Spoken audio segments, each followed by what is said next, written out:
वेगळ्या कार्यक्रमाला गेलेलो होतो.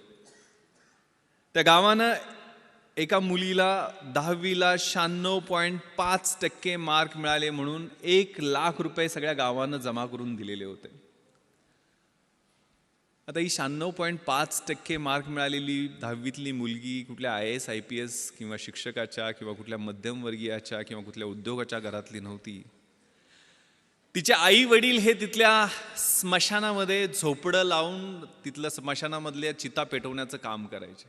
घरात लाईट सुद्धा नव्हती. दिवा कधी कधी विझला की स्मशानात चितेचा जो अग्नी असतो त्या आगीच्या उजेडात अभ्यास करून तिनं 96.5% मार्क मिळवलेले होते.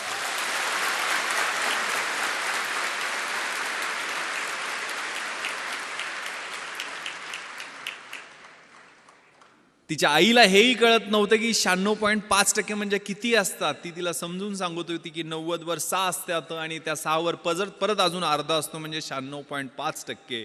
ज्यावेळेला तिचा चेक तो 1,00,000 रुपयाचा देऊन तिचा सत्कार केला, तिचे हात थरथरत होते. तिनं ज्यावेळेला उत्तर त्या सत्काराला भाषण देऊन केलं ते इतकं प्रतिम होतं.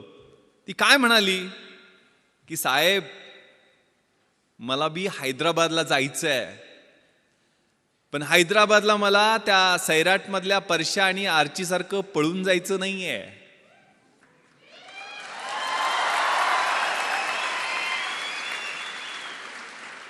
मला हैदराबादला